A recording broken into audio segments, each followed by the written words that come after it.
Hello बच्चों, मैं Jitendra Singh Jeet classes A point study centre for excellence में आपका हार्दिक स्वागत करता हूं। और आज हम 10th क्लास के चैप्टर फर्स्ट, जिसका नाम है रियल नंबर, उसकी शुरुआत करने जा रहे हैं। और आज हम उससे जुड़े हुए बेसिक कंसेप्ट्स को पढ़ेंगे, जिनमें मेनली हमारे पास 4 कंसेप्ट रहेंगे।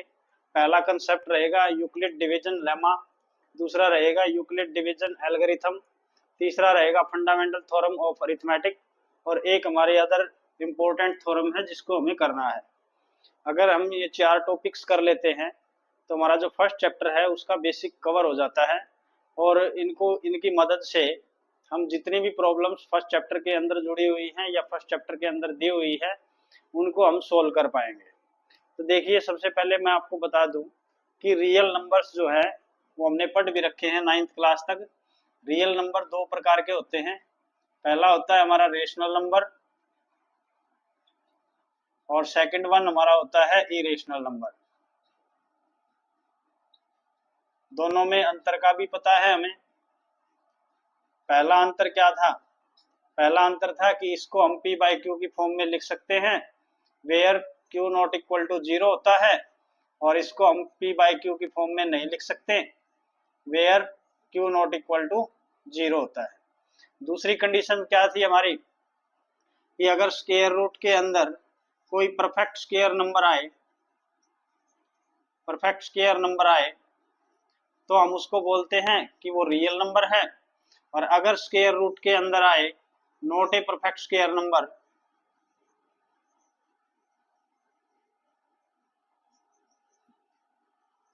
तो हम उसको बोलते हैं इरेशनल नंबर। तो ये कहानी हमें पता है। तो इन चीजों से जुड़ी हुई हमारी जितनी भी प्रॉब्लम्स फर्स्ट चैप्टर में दी हुई है उनको हमें अगर सोल्व करना है तो हमें ये चीजें हमें पता होनी चाहिए। ये 4 चीजें हमें बेसिक कंसेप्ट्स हैं, इन चारों के बारे में पता होना चाहिए और इनकी नॉलेज होनी चाहिए। तो देखिए, सबसे पहले हम बात करेंगे यूक्लिड डिवीजन लेमा की। तो देखिए क्या होता है यूक्लिड डिवीजन लेमा। देखो बेटा, यूक्लिड डिवीजन लेमा को समझने से पहले मैं आपको बता दूं कि ये जो लेमा है ये क्या होता है। लेमा का मतलब होता है एक ऐसी स्टेटमेंट जो हमने पहले ही प्रूव कर रखी है और उसको हम क्या है अब यूज कर रहे हैं अपनी फर्दर जो प्रॉब्लम्स आ रही है उनको सोल्व करने में। तो यानी मैं लिख सकता हूं statement which is proven already, जिसको हमने क्या कर रखा है, पहले ही प्रूव कर रखा है और उसको हम अभी यूज कर रहे हैं सिर्फ। तो देखिए, अब बात करते हैं यूक्लिड डिवीजन एल्गोरिथम लेमा की। तो यूक्लिड डिवीजन लेमा जो है वो एक रीस्टेटमेंट है। देखो, यहाँ मैंने कहा कि स्टेटमेंट जिसको प्रूव कर रखा है उसी को यूज कर रहे हैं, ठीक है। तो यूक्लिड डिवीजन लेमा जो है वो एक ऐसी स्टेटमेंट है जो पहले ही मतलब हमने यूज कर रखी है, उसको हम दोबारा नए सिरे से, या मैं कहूँ कि मतलब एक ही बात को दूसरे तरीके से कहना, यही हमारा क्या होता है, यूक्लिड डिवीजन लेमा है। जो क्या था, डिवीजन से जुड़ा हुआ था। तो डिवीजन से जुड़ा हुआ था तो हमने छोटी क्लासेज में डिवीजन के सम किए हैं। तो देखिए, जैसे हमने डिवाइड किया 63 को और हम डिवाइड कर रहे हैं मान लिया 10 से, तो क्या होता है 10 6 जा 60, बचेगा कितना 3। और जब हम छोटी क्लासेज में थे, जब हमें डेसिमल का नहीं पता था, तब की बात कर रहा हूं मैं, तब हम यहाँ आके देखते थे कि रिमाइंडर हमारा क्या है, डिविजर से छोटा हो गया और अब हम इसको क्या कर देते थे, छोड़ देते थे यहाँ। तो ये जो हमारा क्या होता था, डिविजर होता था। इन चीजों का भी आपको पता ही होगा। ये जो अंदर लेते हैं ये क्या होता है, हमारा डिविडेंड होता है। जो ऊपर हमने लगाया है वो क्या है, क्वोशेंट है। और जो नीचे बचा है हमारा वो क्या है, रिमाइंडर है। तो ये छोटी सी बात है बेटा जो आपको पता होगी। अब जब 4th क्लास में थे तो हमें बताया गया था कि ये जो होता है ये क्या है, डिविडेंड इक्वल टू, यहाँ एक फॉर्मूला या मैं कहूँ कि एक स्टेटमेंट बताई गई थी, dividend equal to divisor multiply quotient और प्लस में रिमाइंडर। ये एक स्टेटमेंट लगा लो चाहे एक फॉर्मूला लगा लो, ये आपको 4th क्लास तक सिखा दिया जाता है। कि जो अंदर हमारा डिविडेंड है इक्वल टू होगा डिविजर मल्टीप्लाई क्वोशेंट और प्लस में क्या कर दो रिमाइंडर। यानी मैं 63 को क्या लिख सकता हूं 10 मल्टीप्लाई 6 प्लस में 3, 6 प्लस में 3, 10 इंटू 6 किया 60 और प्लस में 3 यानी 63। तो ये हमें सिखाया जाता था 4th क्लास में। अब मुझे एक बात बताओ बेटा यहाँ छोटी सी, फिर हम समझ जाएंगे कि यूक्लिड डिवीजन लेमा क्या है। कि अगर हमें सेम सिचुएशन दे रखी है, ये मैं 10 बच्चों से पूछूं, 10 बच्चों से यह सवाल निकलवाऊं, तो क्या उनके आंसर अलग अलग आएंगे? नहीं आएंगे बेटा। अगर उनको डिवीजन करना आता है, उनका हर कोई बच्चा जो है ऊपर क्वोशेंट जो है 6 निकालेगा और नीचे रिमाइंडर उसका 3 आएगा। इसका मतलब इससे अलग कुछ नहीं मिलेगा आपको, 6 और 3 के अलावा कुछ नहीं मिलेगा जब भी हम 63 को 10 से डिवाइड कर रहे हैं। तो यानी 63 और 10 मुझे क्या थे, गिवन थे। 10 और 63 जो है क्या थे, गिवन थे बेटा। ये दोनों नंबर गिवन थे जिनको हमें डिवाइड के सम में लेके आना था, हमें डिवाइड करना था। डिवाइड किया, 6 और 3 आ गए, जो मतलब क्या है, जिनके अलावा कुछ नहीं आ सकता। इसका मतलब जो क्वोशेंट हमारा कितना आया है 6 और रिमाइंडर हमारा कितना आया है 3। ये जो दोनों नंबर है ये क्या है, यूनिक है बेटा। ये सबके आंसर सेम मिलेंगे, इसी को हम क्या बोलते हैं, यूनिक। अब दूसरा ले लो, मान लिया दूसरा जैसे हमने ले लिया 43 और डिवाइड कर रहे हैं हम 8 से। डिवाइड करेंगे 8 5 जा हो जाएगा 40, बचेगा कितना 3। तो यहाँ अगर ध्यान से देखें तो ये हमारा क्या हो गया क्वोशेंट और ये क्या हो गया हमारा रिमाइंडर। तो for a given pair of 2 numbers, 2 number हमें दिए हुए हैं, ये क्या थे गिवन, ये हमें नंबर क्या है गिवन। और यहाँ जो क्यू की वैल्यू आई है 5 आई है और रिमाइंडर की वैल्यू क्या आई है 3। क्या हर किसी बच्चे का ऐसा ही आंसर मिलेगा? अगर उसको डिवीजन करना आता है तब की बोल रहा हूं मैं, नहीं आता तो मतलब गलत करेगा, गलत करेगा तो सारा स्टेटमेंट वगैरह सब कुछ चेंज हो जाएगा, वो वहां वैलिड नहीं रहेगी। तो यानी मैं ये कह सकता हूं कि कोई भी 2 नंबर ले लो, कोई भी 2 नंबर, उनके लिए क्वोशेंट और रिमाइंडर जो है क्या रहेंगे, यूनिक रहेंगे बेटा। ये क्या रहेंगे, यूनिक रहेंगे, यूनिक रहेंगे। तो ये जो स्टेटमेंट थी हमारी, यही तो है यहाँ भी। यहाँ भी हम 43 को क्या लिख सकते हैं, 43 को लिख सकते हैं 8 इंटू में 5 और प्लस में 3, वही तो स्टेटमेंट है। और ये बस ये कह दिया कि मतलब ये जो 5 और 3 आए हैं, ये जो क्वोशेंट और रिमाइंडर आएगा हमेशा, क्वोशेंट और रिमाइंडर ये हमेशा क्या रहेगा, यूनिक रहेगा, ये हमेशा यूनिक रहेगा। इसी को हम क्या बोलते हैं, यूक्लिड्स डिवीजन लेमा। और मैं ये कह सकता हूं कि ये जो स्टेटमेंट है, ये जो पहले हमने 4th क्लास में सीखी थी डिवीजन मेथड के अंदर या लॉन्ग डिवीजन, जब भी हम डिवाइड करते थे, तो उसी स्टेटमेंट की ये क्या है, रीस्टेटमेंट है। इसकी क्या है, रीस्टेटमेंट है। रीस्टेटमेंट मैंने अभी बताया आपको, रीस्टेटमेंट क्या होता है। रीस्टेटमेंट का मतलब है एक ही बात को दूसरे ढंग से कहना। तो यहाँ जो है इसको हम जनरलाइज्ड फॉर्म में ले लेंगे। तो जनरलाइज्ड फॉर्म क्या है इसकी, वो और देख लेते हैं।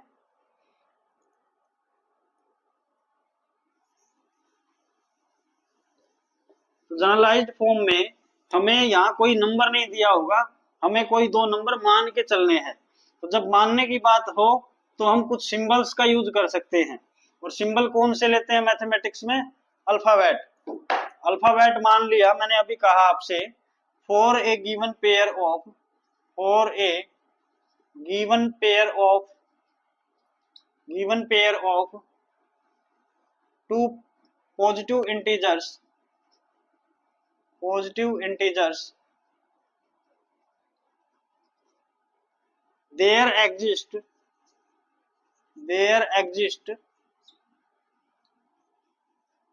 two integers, या फिर हम कह सकते हैं रेशनल नंबर बोल सकते हैं यहाँ, क्योंकि कई बार हमारा रिमाइंडर जो है क्या आ जाता है, हमारा रेशनल नंबर आ जाता है। तो इंटीजर्स या रेशनल नंबर बोल सकते हैं। Q and R such that, देखो पॉजिटिव इंटीजर्स मान लिया हमने A एंड B, तो अब देयर एग्जिस्ट टू इंटीजर्स और rational Q and R such that, देखो मैंने क्या किया, दो नंबर ले रखे थे, मैंने पहले भी बताया था आपको, जैसे 8 और 43 दे रखे थे, तो वैसे ही हमने 8 की जगह A ले लिया और इसकी जगह हमने B ले लिया, या हमने ये इसको B मान लिया, इसको A मान लिया। तो अगर मैं A मानता हूं कि बड़ा नंबर है, तो A इक्वल टू क्या होगा, B होगा। और फिर B को किससे मल्टीप्लाई करनी पड़ेगी, क्वोशेंट से, और रिमाइंडर क्या करना पड़ेगा, जोड़ना पड़ेगा। देखो बेटा, ऐसे मान लिया हमने दो नंबर ले लिए A और B, A को B से डिवाइड कर रहे हैं, तो कोई Q क्वोशेंट चढ़ेगा, नीचे क्या बचेगा, कोई रिमाइंडर बचेगा। तो अब A को कैसे लिखेंगे, B और Q की मल्टीप्लाई, और प्लस में क्या हो जाएगा, रिमाइंडर। तो यहाँ जो Q और R है ये क्या है, यूनिक है। ये जो Q एंड R है ये क्या है, यूनिक है। तो यहाँ हम लिख सकते हैं which are unique, which are unique such that A equal to BQ plus R, ऐसे लिख सकते हैं।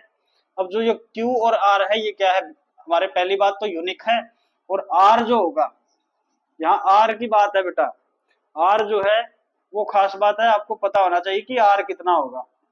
तो क्योंकि हम B से डिवाइड कर रहे हैं, B से डिवाइड कर रहे हैं, तो रिमाइंडर हमारा B से छोटा होना चाहिए, B से छोटा होना चाहिए। और बड़ा किससे हो सकता है, जीरो से, क्योंकि रिमाइंडर जीरो से लेकर कहीं तक भी आ सकता है, लेकिन हमेशा क्या रहना चाहिए, B से छोटा रहना चाहिए। तो ये हमारी क्या हो गई, कंडीशन हो गई यहाँ।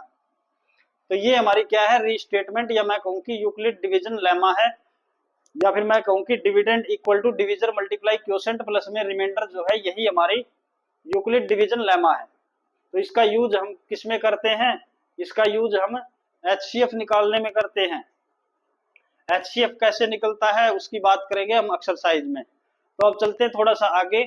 जो सेकंड वन था हमारा, सेकंड वन क्या था, तो बेटा सेकंड वन था हमारा यूक्लिड डिवीजन एल्गोरिथम। और इसको भी समझने से पहले हम एल्गोरिथम को समझते हैं कि एल्गोरिथम क्या होता है। देखिए एल्गोरिथम का मतलब क्या है, हमें कोई भी काम करना है तो उसका एक प्रोसीजर होता है, हम सीधा उस काम को नहीं कर सकते, हमें कुछ स्टेप्स को फॉलो करना पड़ता है, तब जाके वो काम बनता है। जैसे नॉर्मली हमें घर में चाय बनानी पड़ती है, तो उसके लिए भी हमें एक प्रोसीजर की जरूरत पड़ती है, हमें स्टेप फॉलो करने पड़ते हैं कि पहले पानी चढ़ाओ, फिर उसमें चाय पत्ती डालो, फिर उसमें दूध डालो, फिर उसमें लास्ट में शुगर वगैरह डालो। वैसे प्रोसीजर जो है अलग अलग घरों में सबके लिए अलग अलग होता है चाय बनाने का तरीका, लेकिन है तो कोई ना कोई प्रोसीजर। ऐसे ही मान लिया आपको कुएं से पानी निकालना है, ऐसा तो है नहीं कि मतलब आप बाल्टी को फेंकोगे और पानी आ जाएगा, पहले आपको बाल्टी को उठाना पड़ेगा, बकेट को, फिर उसको कुएं के अंदर डालना पड़ेगा, रस्सी बंधी हुई है तो, और फिर आप उसको खींचोगे और फिर वो पानी क्या होगा, बाहर आएगा। तो ये एक प्रोसीजर है जो स्टेप वाइज चलना होता है। तो यानी मैं इसको ये कह सकता हूं कि एल्गोरिथम जो है वो क्या है, following some steps, following some steps as a procedure,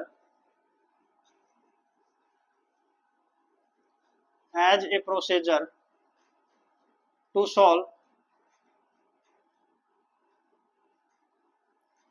solve a given problem। कोई भी प्रॉब्लम है जो दे रखी है उसको हमें सोल्व करना है, तो हमें कुछ निश्चित जो स्टेप्स हैं उनको फॉलो करना पड़ेगा, तभी हम उस प्रॉब्लम को सोल्व कर पाएंगे। तो उन स्टेप्स को हम क्या बोलते हैं, एल्गोरिथम।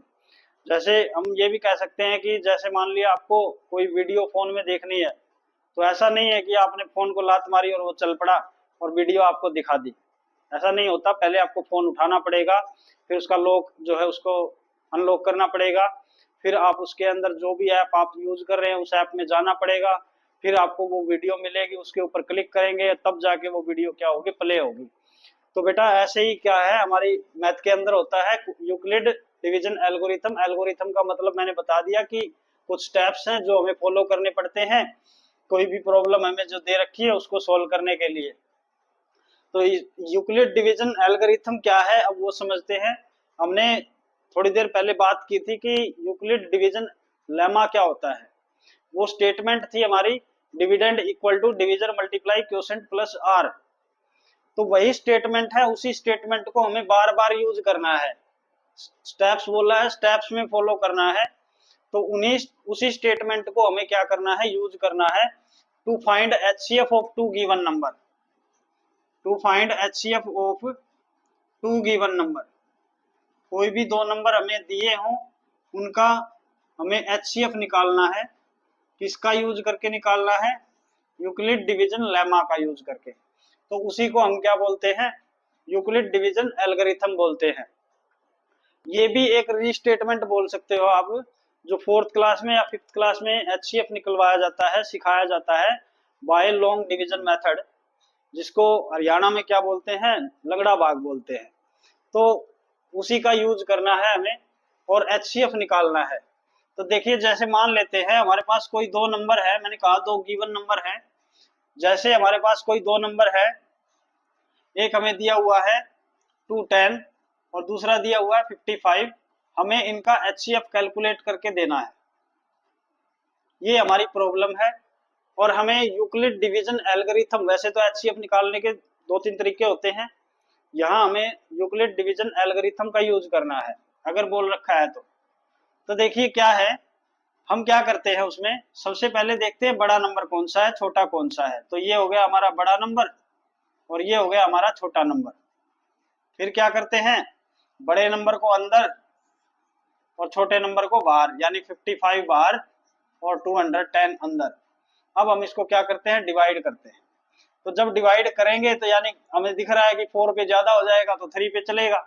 3 पे किया तो कितना आ गया 165, बचेगा कितना, माइनस करेंगे तो 45। यहाँ तक आने के बाद क्या करते थे लॉन्ग डिवीजन मेथड में, यहाँ आके हम क्या करते थे, जो हमारा डिविजर है उसको डिविडेंड बनाते थे। तो यहाँ डिविडेंड बना दो 55 को डिविडेंड बनाया तो यानी क्या हो जाएगा, अब 1 पे चलाएंगे 45 और ये क्या हो जाएगा, माइनस करेंगे 10 आएगा। फिर से डिवाइड करेंगे, डिविजर को क्या करेंगे, डिविडेंड बनाएंगे और डिवाइड करेंगे तो क्या हो जाएगा, 4 पे चलेगा तो क्या हो जाएगा 40, माइनस करेंगे 5 आएगा। अब 5 से डिवाइड करेंगे डिविजर को डिविडेंड बनाएंगे और 5 से डिवाइड करेंगे तो कितना हो जाएगा, 5 2 10 हो जाएगा और रिमाइंडर हमारा क्या हो गया 0। जहां रिमाइंडर 0 हो जाए वहां हम रुक जाते थे, जहां रिमाइंडर हमारा 0 हो जाए वहां हम रुक जाते थे।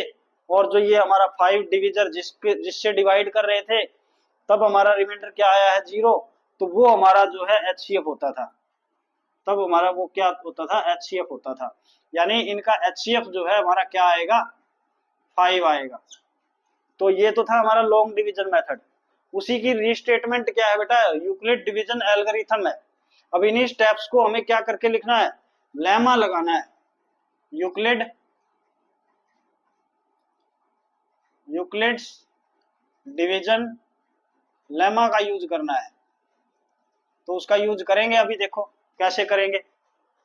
सबसे पहले हमने 210 को डिवाइड किया, यानी ये डिविडेंड है, इक्वल टू क्या हो गया, डिविजर मल्टीप्लाई क्वोशेंट मतलब 55 मल्टीप्लाई में 3 और प्लस में रिमाइंडर, मतलब रिमाइंडर कितना आया था 45।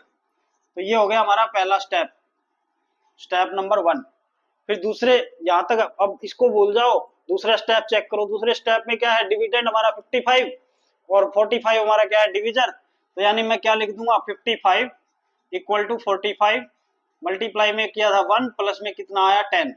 ये हमारा हो गया स्टेप नंबर 2। ये इक्वेशन नंबर नहीं है बेटा, ये स्टेप नंबर लिख रहा हूं। फिर हमने अगले स्टेप में क्या किया, 45 को डिविडेंड बनाया, 10 को डिविजर, 4 क्वोशेंट और 5 क्या आ गया रिमाइंडर। इसका मतलब क्या लिख सकते हैं, 45 इक्वल टू 10 मल्टीप्लाई 4 और प्लस में कितना लिख देंगे 5। और लास्ट स्टेप में क्या लिखा था, 10 को हमने डिविडेंड बनाया, 5 हमारा क्या था डिविजर, 2 क्या है क्वोशेंट और नीचे रिमाइंडर 0। तो यानी हम क्या लिख सकते हैं, 10 इक्वल टू 5 मल्टीप्लाई 2 और प्लस में क्या हो गया 0। ये हमारा रिमाइंडर है, ये हमारा क्वोशेंट है और ये हमारा डिविजर है। लास्ट टाइम पे जब हमारा रिमाइंडर क्या हो गया 0, तो उस टाइम पे जो हमारा डिविजर रहा वही हमारा क्या होता है HCF। तो हम बोल देंगे कि HCF ऑफ 210 एंड 55 इज 5। तो हमने प्रॉब्लम को सोल्व कर दिया बेटा, किसकी मदद से, यूक्लिड डिवीजन एल्गोरिथम की मदद से। जो एक प्रोसेस देता है हमें, जो एक प्रोसेस के बारे में बताता है जिसमें हमें यूक्लिड डिवीजन लेमा का यूज करना होता है एज ए स्टेप, और हमें क्या है क्यों HCF निकालना होता है। तो यानी इनका HCF हमारा जो है वो कितना आ गया था 5। तो लास्ट में लिख देंगे कि HCF कितना आया है 5, इसका यूज किया है हमने। तो आई होप आपको समझ में आ रहा होगा कि हमारा जो लॉन्ग डिवीजन मेथड है जो हमने छोटी क्लासेज में सीखा था उसी की रीस्टेटमेंट क्या है, यूक्लिड डिवीजन एल्गोरिथम है। तो नेक्स्ट बात करते हैं बेटा थर्ड नंबर की। थर्ड नंबर पे क्या था हमारा, तो ये जो फंडामेंटल थ्योरम है, फंडामेंटल थ्योरम ऑफ अरिथमेटिक, ये क्या कहती है बेटा, a composite number can be expressed as the product of its prime factors which is unique irrespective of the order in which these primes occur। तो सबसे पहले हमें पता होना चाहिए कि प्राइम और कंपोजिट नंबर क्या होते हैं। तो दो प्रकार के नंबर हमने पढ़ रखे हैं छोटी क्लासेज में कि कंपोजिट नंबर और प्राइम नंबर क्या होते हैं। प्राइम नंबर सिंपली अगर मैं कहना चाहूं, प्राइम नंबर वो नंबर होते हैं जो एटम की तरह होते हैं जिसको अगर हम आगे तोड़ना चाहें तो नहीं टूटता। Can not be factorised further, यानी हम आगे उनको नहीं तोड़ पाएंगे, उनके और फैक्टर्स नहीं निकाल पाएंगे जो या तो अपने आप से डिवाइड होते हैं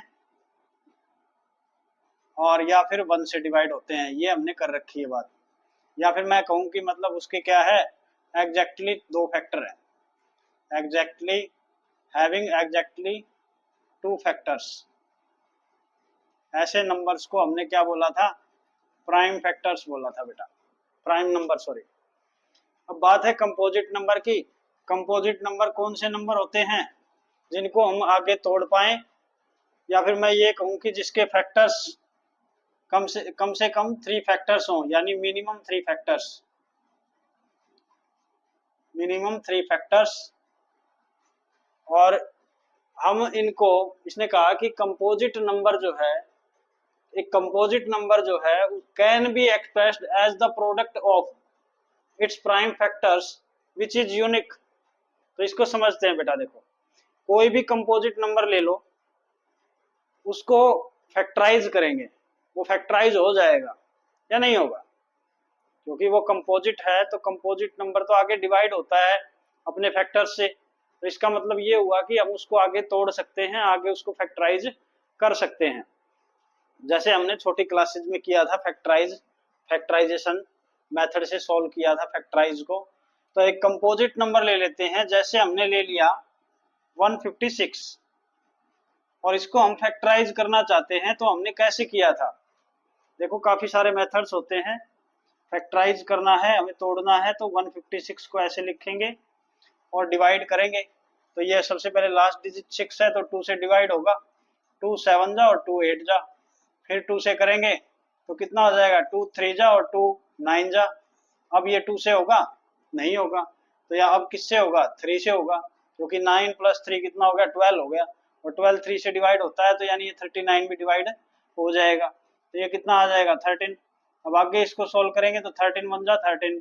अब इसको करने की जरूरत नहीं है क्योंकि नीचे हमारा 1 आ गया। तो यानी मैं 156 को क्या लिख सकता हूँ, 2 × 2 × 3 × 13 ऐसे लिख सकता हूँ। तो अब अगर इस स्टेटमेंट को ध्यान से देखोगे, देखो एक composite number can be expressed, मतलब उसको दिखा सकते हैं, वो किसके बराबर होगा, एज द प्रोडक्ट, ये प्रोडक्ट है, प्रोडक्ट ऑफ प्राइम फैक्टर्स। ये जो जितने भी फैक्टर्स हैं, ये चारों जो फैक्टर्स है हमारे, ये क्या है, प्राइम है। ये चारों के चारों बेटा प्राइम हैं, ये हमारे प्राइम फैक्टर्स हैं, और इनकी मल्टीप्लाई यानी प्रोडक्ट के रूप में हमने 156 को लिख दिया। और विच इज यूनिक, ये समझ में आने की बात है, विच is unique.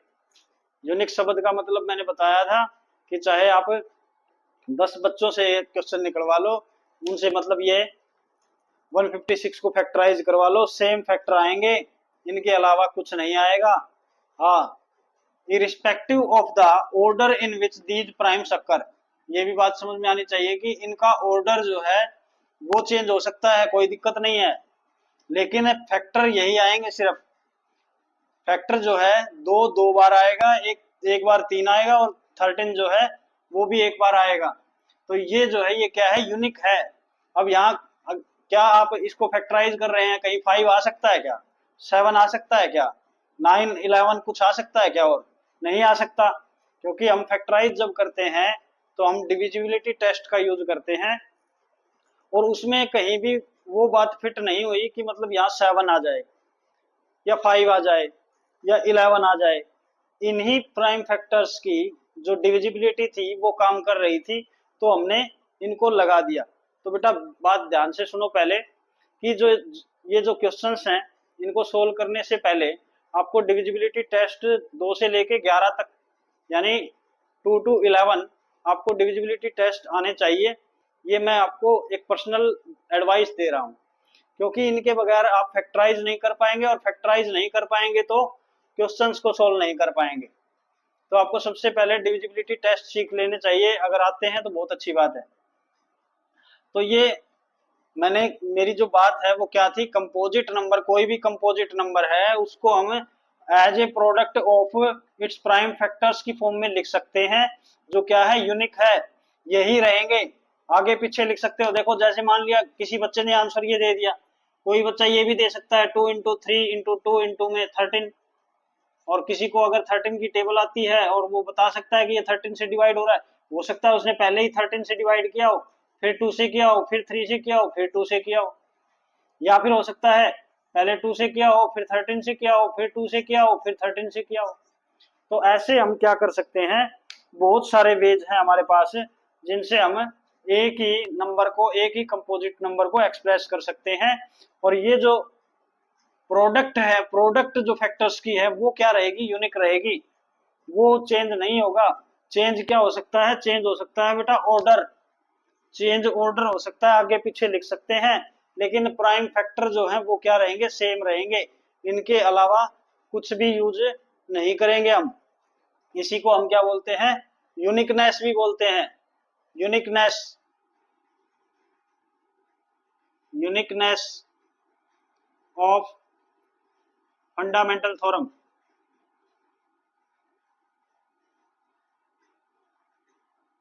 Fundamental theorem of arithmetic. ये यूनिकनेस है बेटा, यूनिकनेस का मतलब है ये यूनिक रहेंगे, ये चेंज नहीं हो सकते, ये 4 हैं, ये 4 ही रहेंगे, इनके अलावा कुछ नहीं आएगा जब जब हम 156 को फैक्टराइज करेंगे। एक और देख लेते हैं, 420 को क्या करना है बेटा, फैक्टराइज करना है, 420 को एक्सप्रेस करना है उसके प्राइम फैक्टर्स की प्रोडक्ट की फॉर्म में। तो मैं क्या करूंगा, 420 को ऐसे लिखूंगा और इसको डिवाइड करके देखूंगा, लास्ट में 0 है, 2 से हो जाएगा, 2 से डिवाइड किया तो कितना आ गया, 210 आ गया, फिर 2 से डिवाइड करेंगे 105 आ गया, फिर 2 से डिवाइड होगा नहीं क्योंकि लास्ट में क्या आ गया, 5 आ गया, लेकिन 5 और 1 6 6 होता है, तो यानी मतलब क्या हो गया, 3 से डिवाइड हो जाएगा, 3 3 जा 9 और 3 5 जा 15। अब ये 3 से नहीं होगा, अब ये 5 से हो जाएगा क्योंकि लास्ट डिजिट 5 है, तो 5 7 जा, और अब किससे होगा, 7 से होगा, तो 7 1 जा 7। तो यानी मैं 420 को क्या लिख सकता हूँ, 2 मल्टीप्लाई 2 मल्टीप्लाई 3 मल्टीप्लाई 5, और ये मल्टीप्लाई में क्या है, 7। तो ये हमारे क्या आ गए, फैक्टर्स, प्राइम फैक्टर्स आ गए जिनकी प्रोडक्ट हमने करी, और हमारे पास क्या आ गया, 420। उल्टा भी ऐसे ही है बेटा कि इनको मल्टीप्लाई करेंगे तो यही आएगा, तो चाहे इस तरफ से पढ़ो इसको, चाहे इस तरफ से पढ़ो, ये स्टेटमेंट क्या रहेगी, बदलने वाली नहीं है। तो 420 is a composite number which is expressed as the product of these prime factors which are unique. ये बदलेंगे नहीं जब तक, मतलब क्या है, हमारा नंबर नहीं बदलेगा, ये फैक्टर्स भी नहीं बदलेंगे। हाँ ऑर्डर जो है वो क्या हो सकता है, बदल सकता है। मैं इसको ऐसे भी लिख सकता हूँ, 2 मल्टीप्लाई 3 मल्टीप्लाई 2 मल्टीप्लाई 5 मल्टीप्लाई 7, लेकिन हमेशा लिखने कैसे चाहिए, लिखने चाहिए बेटा असेंडिंग ऑर्डर में। कौन से ऑर्डर में, असेंडिंग ऑर्डर में। असेंडिंग ऑर्डर का आपको पता होगा, बढ़ते क्रम, यानी पहले छोटा, फिर बड़ा, फिर बड़ा, फिर बड़ा, फिर सबसे बड़ा। तो ये जो है ये हमारा क्या होता है, असेंडिंग ऑर्डर हमेशा इसमें रखने चाहिए, ये बात ध्यान रखनी है, एक सेंस की बात है ये। तो ये हमारा क्या था, फंडामेंटल थ्योरम ऑफ अरिथमेटिक था, जो क्या है हमें बताता है कि कोई भी कंपोजिट नंबर है उसको हम as a product of its prime factor लिख सकते हैं, जो यूनिक रहता है, ऑर्डर जो है वो कुछ भी हो। तो इसी को हम क्या बोलते हैं, फंडामेंटल थ्योरम ऑफ अरिथमेटिक। इसका यूज हम कहाँ करेंगे, इसका यूज हम एचसीएफ और एलसीएम निकालने में करेंगे। तो नेक्स्ट देखते हैं बेटा, लास्ट टॉपिक जो क्या था हमारा, एक थ्योरम बोला था मैंने इम्पोर्टेंट है, जो कई बार प्रूव करनी भी आ जाती है कि प्रूव करो उसको। तो हम करने वाले हैं एक इम्पोर्टेंट थ्योरम। देखिए बेटा थ्योरम क्या है हमारी लास्ट, जो बहुत ही इम्पोर्टेंट है, सीबीएसई बोर्ड में तो कई बार इसको प्रूव करना भी आया हुआ है, एचबीएसई बोर्ड में इसका यूज होता है क्वेश्चंस को सोल्व करने में, और सीबीएसई बोर्ड में दोनों पेपर में भी आ सकता है कि ये प्रूव करो ये थ्योरम, और दूसरा क्वेश्चंस में यूज तो करना ही है। तो देखिए सबसे पहले मैं इस थ्योरम की स्टेटमेंट देख लेता हूँ क्या है। Late p be a prime number, P कोई हमारा प्राइम नंबर है, if p divides a square, अगर वो पी जो हमें दिया हुआ है वो ए स्क्वायर को डिवाइड करता है। इसका मतलब ये हुआ कि पी जो है वो ए स्क्वायर का प्राइम फैक्टर है, ए स्क्वायर का प्राइम फैक्टर है। देन पी आल्सो डिवाइड्स ए, तो वो जो p है वो a को भी डिवाइड कर देगा, where a is a positive integer, जहां a क्या है, पॉजिटिव इंटीजर है। इसको सिंपल बताता हूँ बेटा, सिंपली क्या कहा है इसने, इसने ये कहा है कि किसी नंबर का square is divisible by p, किसी दूसरे नंबर से डिवाइड हो रहा है, तो इसका मतलब ये है, this implies that a is also divisible by p। तो देखो बेटा बिल्कुल आसान सी बात है, कोई नंबर है उसका स्क्वायर अगर p से डिवाइड हो रहा है, यानी p उसका फैक्टर है, तो इसने कहा कि a is also divisible by p, हमें ये चीज प्रूव करनी है। अब यहाँ ध्यान देने की बात क्या है, p is a prime number if p divides a square, यानी p जो है ए स्क्वायर को डिवाइड कर देता है, इफ लगाया हुआ है, इफ का मतलब यदि, और ये इसका मतलब बात हो गई हमें गिवन है, यानी इसका यूज हम कर सकते हैं। और प्रूव क्या करना है, देन बोला है, देन का मतलब ये आगे वाली बात हमें प्रूव करनी है, तो यानी ये हमें क्या करना है, प्रूव करना है। तो मैं यहां लिख सकता हूं हैव टू प्रूव। तो इसको सोल्व करेंगे बेटा, सबसे पहले लिखेंगे कि गिवन क्या है हमें, गिवन है हमें a square is divisible by, a square is divisible by p, p क्या है, कोई प्राइम नंबर है, और जो ए स्क्वायर है वो हमारे किसी पॉजिटिव नंबर का, देखो इसने बोला है ए क्या है, कोई पॉजिटिव नंबर है, उसका स्क्वायर जो है वो पी से डिवाइड हो रहा है। तो यहाँ लिखेंगे टू प्रूव, हमें प्रूव क्या करना है। तो आसान सी भाषा में अभी बताया था मैंने कि a is also divisible by p, तो a is also divisible by p, ये हमें क्या करना है, प्रूव करना है। अब इसको करते हैं, इसका प्रूफ करते हैं कि प्रूफ कैसे करेंगे। तो उसके लिए हम क्या कर लेते हैं, अब इसने कहा कि कोई a पॉजिटिव इंटीजर दे रखा है, a is a positive integer, तो हम लेट कर लेते हैं, let a be the positive integer, let a be the positive integers. कोई पॉजिटिव इंटीजर हमने मान लिया a, थोड़ा जनरलाइज फॉर्म में है बेटा, तो समझना थोड़ा सा मुश्किल होगा लेकिन है आसान। देखो क्या है, let a be the positive integer, कोई भी इंटीजर a मान लिया हमने, एंड हमें क्या करना है, देखो यहाँ बात की गई है फैक्टर्स डिवाइड्स की, डिवाइड है तो इसका मतलब फैक्टर होंगे, एंड p1 p2 p3 और ये ऐसे चलते जाएं pn तक, आर दी फैक्टर्स बोल देंगे, आर दी फैक्टर्स, और फैक्टर्स भी कौन से, प्राइम फैक्टर्स बेटा, प्राइम फैक्टर्स,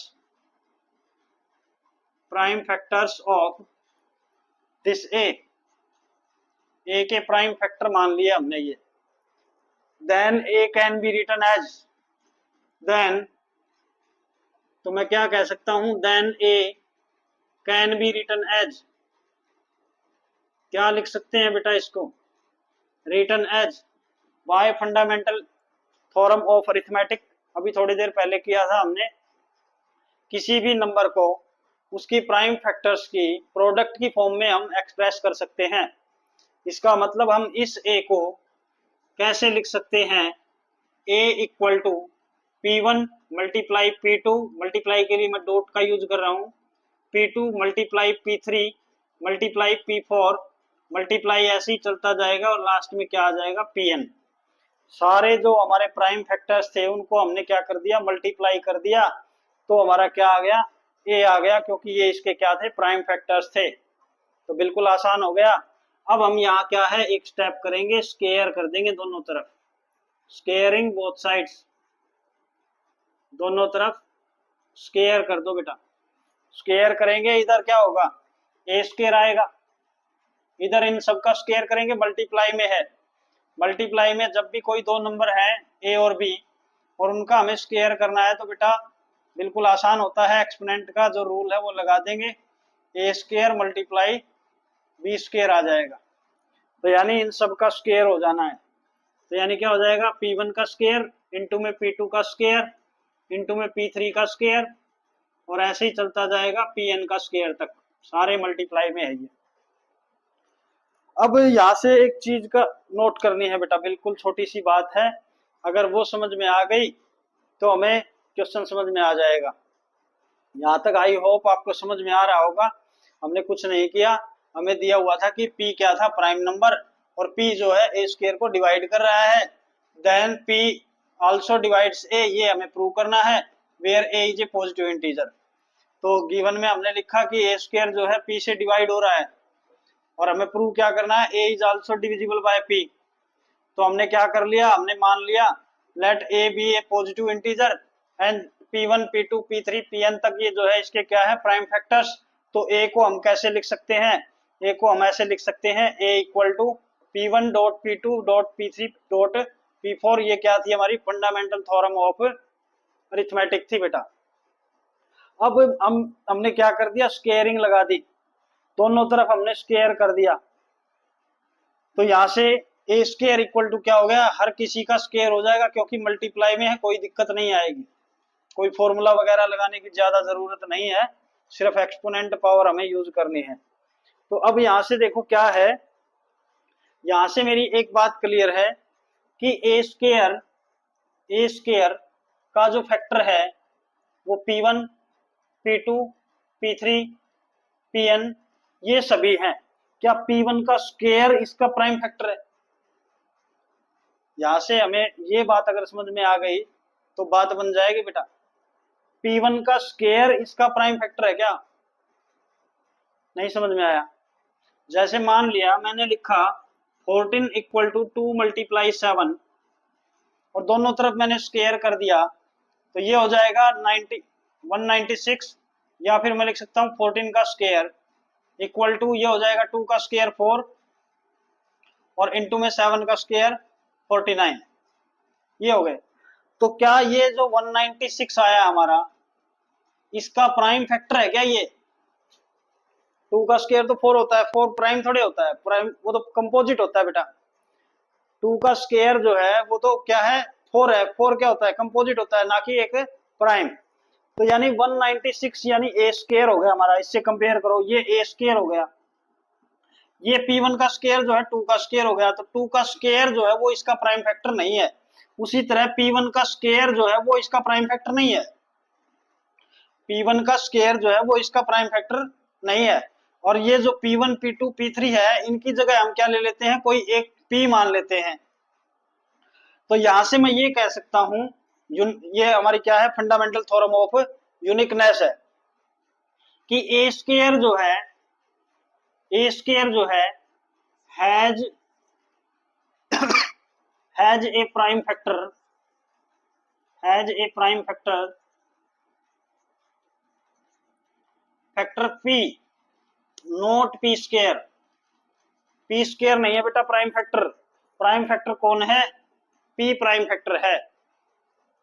लेकिन हमने बात की थी देखो यहाँ कि जो पी है, पी एक प्राइम नंबर है और पी क्या है, डिवाइड कर रहा है ए स्क्वायर को।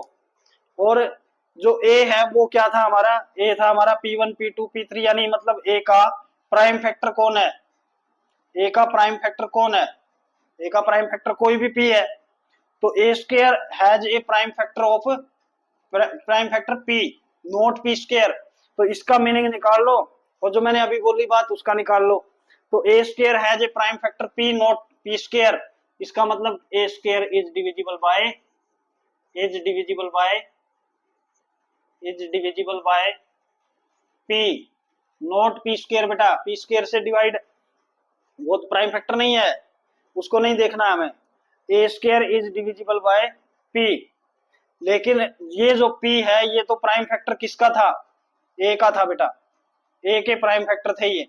इनमें से कोई भी पी ले लो, वही तो हमने यहां से लिया है क्योंकि वो स्क्वायरिंग करके ही तो आए हैं। तो इसका मतलब क्या हो गया, जो हमारा प्राइम फैक्टर जो ए स्क्वायर का है वही प्राइम फैक्टर किसका हो गया, ए का भी हो गया।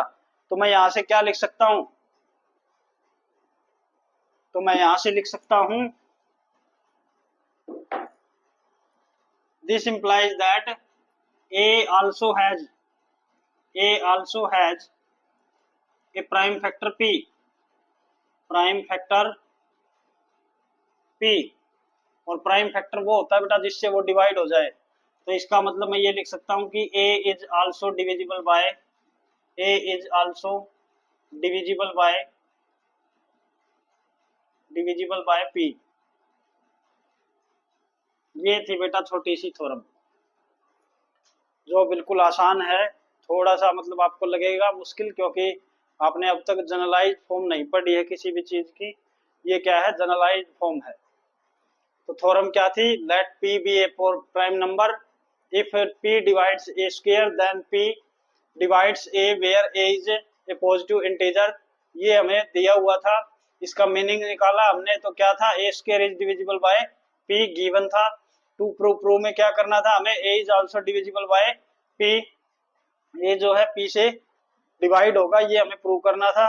तो प्रूफ में क्या लिखा हमने, सबसे पहले एक ए पॉजिटिव इंटीजर मान लिया जिसके प्राइम फैक्टर्स क्या थे, P1 P2 P3 Pn तक। अब उस ए को हम क्या लिख सकते हैं, प्राइम फैक्टर्स की प्रोडक्ट की फॉर्म में लिख सकते हैं। वो लिख दिया हमने, स्क्वायर किया तो ए स्क्वायर इक्वल टू क्या आ गया, P1 का स्क्वायर, P2 का स्क्वायर, P3 का स्क्वायर और Pn का स्क्वायर। ये सारे क्या है, मल्टीप्लाई में। तो अब इनमें से कोई P का स्क्वायर ले लो। अब उसका P का स्क्वायर लेंगे तो मतलब वो P स्क्वायर इसका प्राइम फैक्टर थोड़े होगा। प्राइम फैक्टर तो क्या था हमारा, P था, P1 P2 P3 ये है प्राइम फैक्टर, तो स्क्वायर नहीं होगा। क्योंकि कोई भी प्राइम नंबर लेंगे उसका स्क्वायर करेंगे तो मतलब क्या है, वो प्राइम नहीं रहेगा। तो ये जो है ये क्या नहीं है, प्राइम नहीं है। प्राइम तो कौन है, P1 P2 P3 है। ये वो बात अलग है कि ये 2 बार आया हुआ है, ये भी 2 बार आया हुआ है, ये भी 2 बार आया हुआ है। तो यानी ए स्क्वायर जो है उसका प्राइम फैक्टर P होगा, नॉट P स्क्वायर। यानी ए स्क्वायर जो है P से डिवाइड हो जाएगा। और यही P एक जो हमने माना था, ए जो हमने माना था उसके अंदर भी है कोई ना कोई वही P। तो इसका मतलब ए जो है वो भी, उसका भी फैक्टर क्या है, P है। और ए भी क्या हो जाएगा, उस P से डिवाइड हो जाएगा। तो ये था बेटा छोटा सा टॉपिक जो हमारी क्या थी, एक लास्ट थ्योरम थी इस चैप्टर की। इसके बाद हम अगले क्लास में करेंगे एक्सरसाइज और उससे रिलेटेड जो भी क्वेश्चन हमें दिए हुए हैं मैथ के अंदर फर्स्ट चैप्टर में, वो हम सोल्व करेंगे। तो तब तक के लिए thank you, okay and have a nice day.